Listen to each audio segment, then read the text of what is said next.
large number right here. I want you, can you hear back there?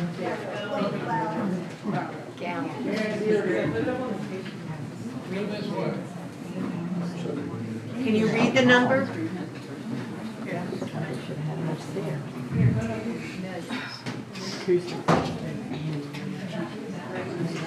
Hello? Is that better? Yes. Good. Okay, I want you to look at this number right here. Well, it says 789,669,972 gallons. Can you hear back there now? Yes. Oh, not really? That's not on the phone. It's not. That's as high as we can go? We don't want to blast the people out up front. It's okay. Is that better? Better? Okay. I'm going to tell you, I want you to think about this while we talk. And halfway through, I'm going to ask you what you think this means. It's a huge number, so be thinking about that. Good evening, and thank you for coming here. My name is Dee Wells Arnold, and I'm speaking on behalf of Washington County for Safe Drinking Water. This group is working diligently to inform and engage the citizens of Washington County in the pursuit of safe drinking water for everyone. I also want to acknowledge Living in Democracy, who invited our group to join their group to meet with the water authorities, and we've been meeting every month to discuss water issues. Thank you, Betsy. Tonight marks an unprecedented moment for Washington County. A total of 9 different entities serving communities across our county, including 5 independent water boards, 2 townships, and a village are standing together with the city of Marietta, united by a single responsibility to protect the drinking water that sustains our families, our farms, our communities, and our future. Washington County has long been pro-industry community, but we know what can happen when safety and accountability fail. The DuPont C8 PFAS, or forever chemicals, contamination of drinking water is a painful reminder of what it means when communities are told they are safe and later learn that they were not. Now, toxic radioactive oil and gas waste is being injected near those same drinking water sources. This should be a concern to all of us deeply, no pun intended. The oil and gas wastewater, commonly known as the industry-derived misnomer brine, can contain thousands of various chemicals, surfactants, PFAS compounds, heavy metals such as lead, cadmium, and arsenic, which can cause developmental delays in children, have reproductive impacts, and cancer. There is extremely high salt content, sand, radium-226, radium-228, which are cancer-causing radioactive isotopes and do not disappear overnight. Radium-226 fires off radiation for more than 1,600 years. These alpha radiation particles can't be removed from one's body ever. The body sees this radiation like calcium and incorporates it into the bones. So you can imagine what it could do to children as their cells are in a state of rapid metabolic overdrive as they grow and develop. Each day, thousands of gallons of various brine, waste concoctions are being injected under our feet in Washington County. Dr. Catherine Helm Clark, a geologist who has studied this issue, has stated that this brine waste is being injected into, quote, low permeability formations that can rapidly elevate subsurface pressures. These pressures may exceed thresholds that reopen fractures or reactive faults, enabling brine to migrate far from its injection site. End of quote.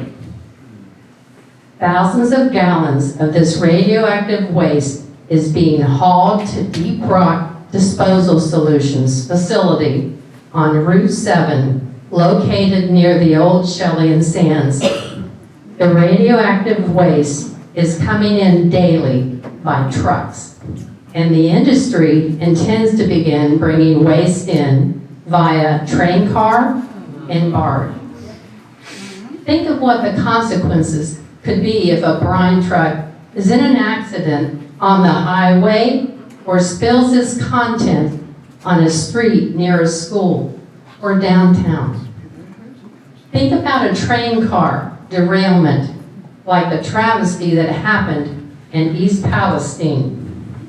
What would be the ramifications if a barge hits a pier and the radioactive contents of the vessel were lost in the Ohio River? These types of accidents have all happened elsewhere, and it's jarring to realize it could happen here.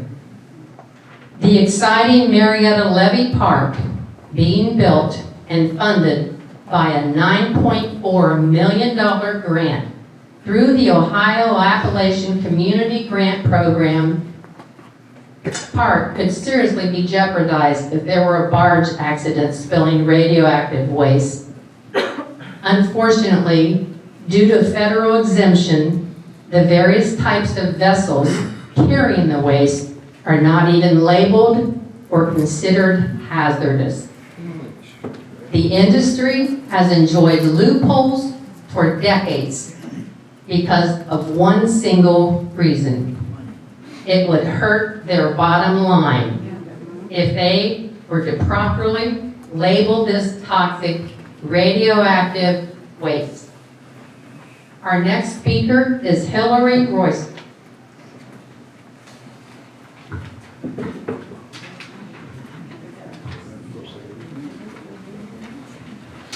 Hello, I'm Hillary Royster. I'm from Washington County for Safe Drinking Water. Thank you all for coming tonight. It's very inspiring. We're very excited to see you all here. Okay, Washington County has been forced to accept enormous volumes of toxic radioactive brine waste, and that's not just from fracking operations in Ohio, but from surrounding states that have more restrictive regulations. We'd like to share some staggering facts with you all. First, let's compare it to our neighbors. How many Class 2 wells do they have? Pennsylvania has 18, West Virginia, 27, Ohio, 232. To help put that in perspective, Washington County alone has about the same number of Class 2 injection wells as the entire state of Pennsylvania. About 50% of the waste injected into Ohio is from out of state. ODNR reports that since 2010, there have been over 2.8 billion gallons, that's over 4,000 Olympic-sized swimming pools, of toxic radioactive waste injected here in Washington County. Locally, if these numbers weren't staggering enough, 2 additional Class 2 wells were recently permitted by the ODNR, and a Class 1 well has been applied for by Deep Rock. If all of these wells were operable, that would be a total of 7 injection wells that would be within 2 miles of Marietta's source water production area. In total, that could be 1.4 million gallons per day of toxic waste being injected under our feet. This isn't just Marietta's aquifers at risk. This area also serves 4 aquifers, including Warren in Williamstown, West Virginia, which totals over 32,000 people.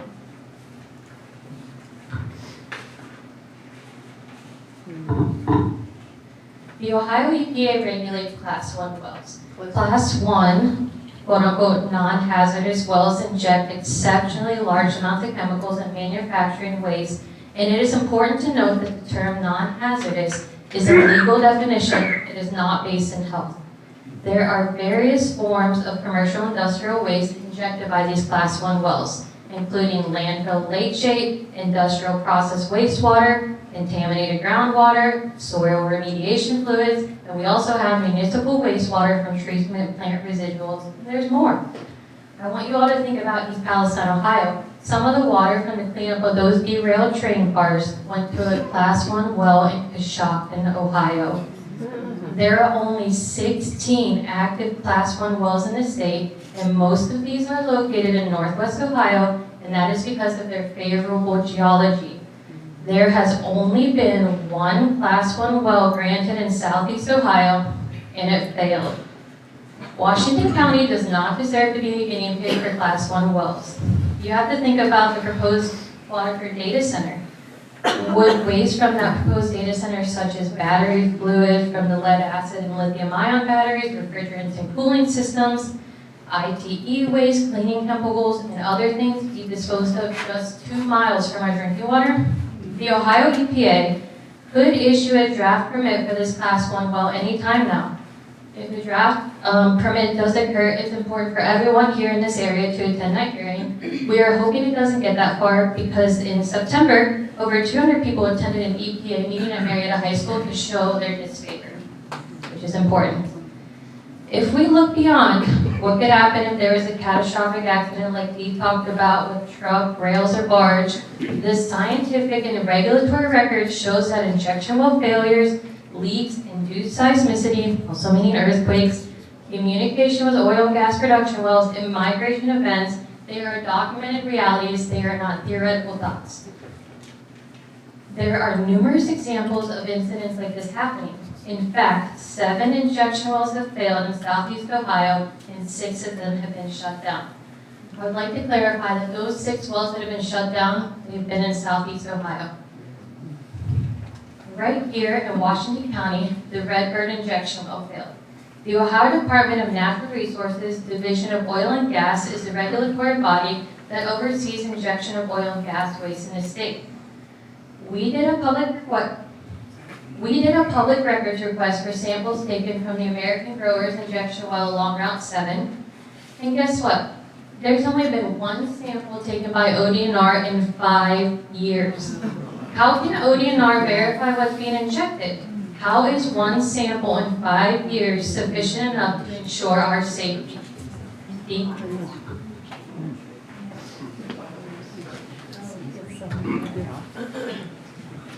Clean water is not an optional infrastructure.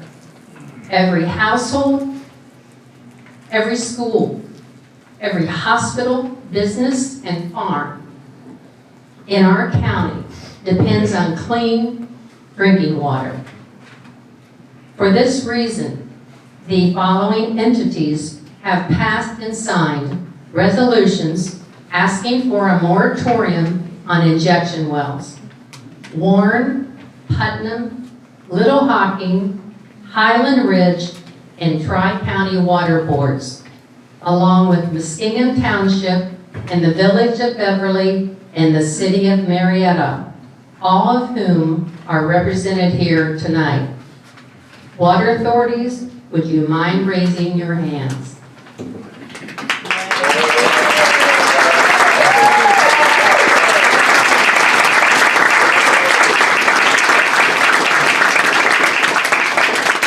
Tonight, we have 6 speakers to discuss why a moratorium is needed.